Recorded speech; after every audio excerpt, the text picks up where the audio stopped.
Bom dia a todos, muito bem-vindos. Jardins de Soraya, setembro de 2019, quarto Encontro Brasileiro de Serviços e Cuidados Paliativos. Coube-me a alegria e a honra de abrir esse encontro. Talvez seja porque eu sou o superintendente, eles acharam melhor me indicar e eu usei um pouco dessa força, né, desse sistema. Na tela está rodando a grande equipe que preparou esse encontro para vocês. Esse encontro começou em março, na verdade. Desde lá, a gente vem elaborando e uma trabalheira intensa para poder proporcionar para vocês um momento de reflexão, de encontro olho a olho, que só pode ser vivenciado pela espécie humana, e fazer com que esse tempo que a gente conviva aqui seja de inspiração para enfrentar o sistema de saúde que a gente tem no Brasil, para a gente enfrentar os problemas que a gente tem. É importante dizer que o sistema de saúde brasileiro ele compreende dois sistemas, o sistema público e o sistema de saúde suplementar. Nós temos, em torno de, contando a população toda brasileira, em torno de 208 milhões, 160 milhões, são números aproximados, são cuidados pelo SUS, Sistema Único de Saúde. 48 milhões pelo sistema privado, pela saúde suplementar, no qual o Hospital Premier está inserido. Mas, independente de nós estarmos inseridos no sistema suplementar, nós somos intimamente ligados com o Sistema Único de Saúde. Nós entendemos que faz parte da responsabilidade social de todo profissional de saúde o vínculo com esse sistema. São 160 milhões que dependem exclusivamente desse sistema. Então, eu reverencio e manifesto o meu profundo respeito aos profissionais que trabalham no SUS em situações muitas vezes precárias e, atualmente, enfrentando um desmantelamento incrível, incrível. Eu não sei até quando a gente vai ficar com os olhos fechados para esse sofrimento da população brasileira. O Sistema Único de Saúde brasileiro é o maior sistema de saúde do mundo. Seria uma das poucas coisas das quais nós poderíamos nos orgulhar muito.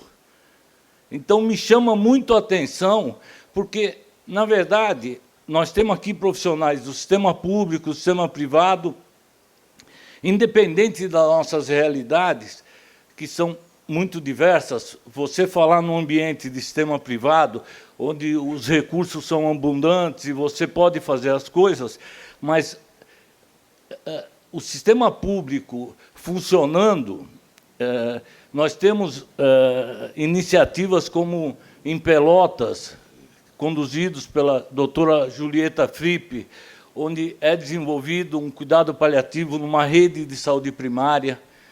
Nós deveríamos jogar luz a essa iniciativa para poder engravidar essa iniciativa pelo país, porque ela é feita com poucos recursos, mas com uma disponibilidade e uma energia de uma comunidade muito presente.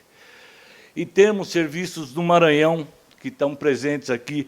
Nós temos mais de 14 estados aqui, mais de 40 serviços.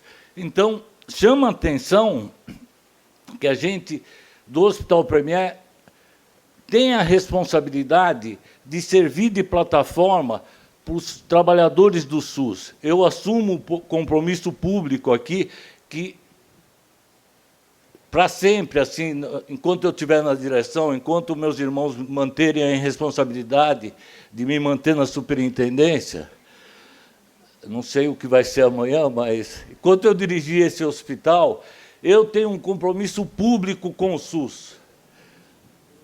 O Hospital Premier servirá de plataforma para capacitação, para aperfeiçoamento dos profissionais do SUS. Então, fica registrado aqui que, independente de onde você esteja, você pode fazer a diferença. Você pode estar na UBS do Macapá, capital do Amapá. Se você tiver disponibilidade e energia, você pode fazer diferença para aquela comunidade.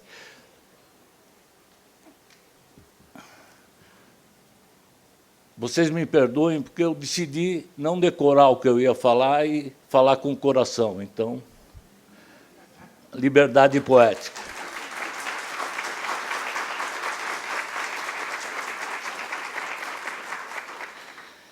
Eu gostaria, dessa segunda metade da minha fala, de lembrar aqui de uma médica, doutora Anísia da Silveira. Só por curiosidade, quem conhece a doutora Anísia da Silveira?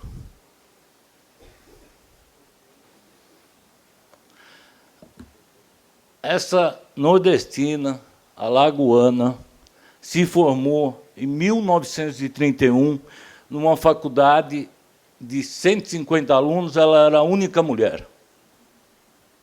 Começou aí a sua trajetória. Depois disso, ela fez residência de psiquiatria e foi aprovada num concurso público no Rio de Janeiro, no Hospital do Engenho de Dentro.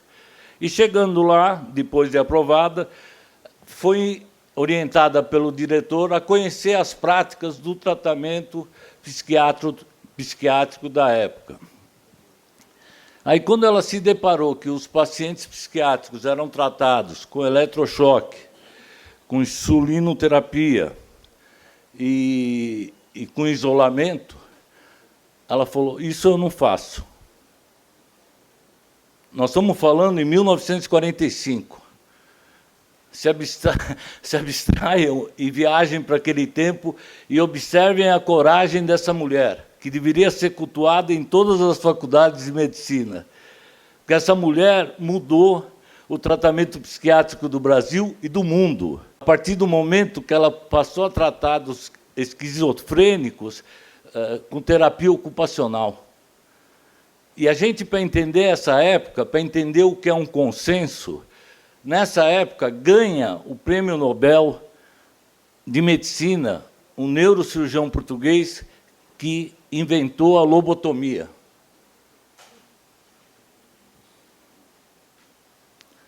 Então, o enfrentamento que ela teve que ter com os consensos que haviam na época, que era um absurdo tratar o esquizofrênico de maneira humana. Eles eram tratados de maneira ou com eletrochoque, ou fazendo uma lobotomia, transformando um ser humano numa planta, praticamente. Então, a coragem, a ousadia dessa mulher em enfrentar todo o establishment médico, todo o consenso, e fazer com que o seu trabalho do Engenho de Dentro fosse reconhecido pelo mundo todo.